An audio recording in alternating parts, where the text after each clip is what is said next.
Welcome to an uplifting moment. Our theme, Before the Beginning. But who made God? The child asked after being told God made everything. The right answer is, of course, that no one made God, that He is one who has always existed. God is self-existent.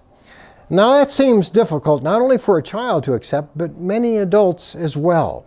The idea of God always existing and having created everything seems to some to be a far-fetched, made-up fantasy explanation for everything being here. But those of us who believe in God find that to believe everything is here without God bringing it into existence is even more of a far-fetched and unbelievable scenario.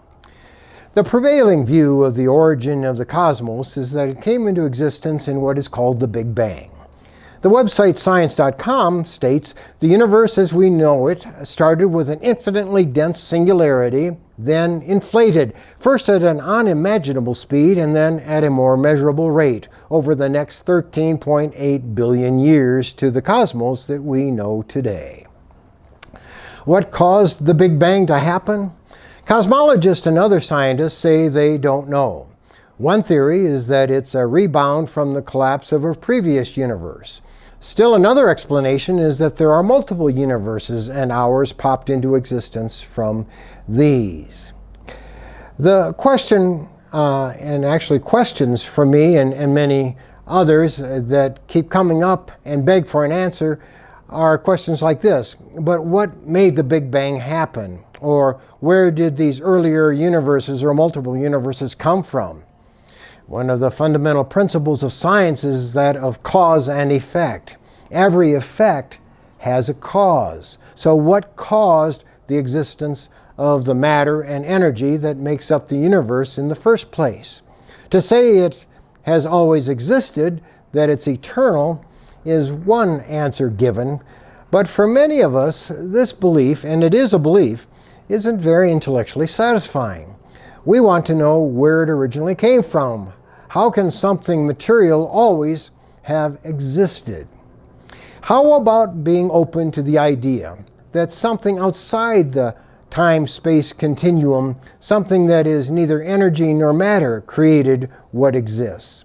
Then too, the fact that all which exists looks well designed would further indicate that this something is a someone who planned it and then created it.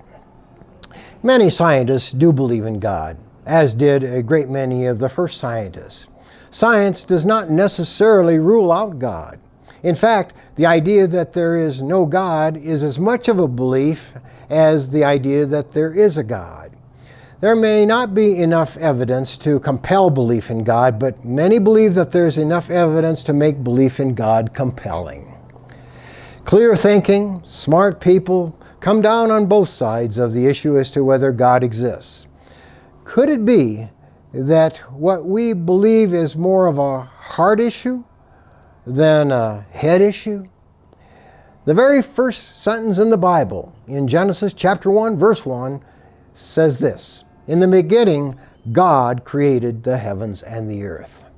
Thank you for joining me for this, an uplifting moment.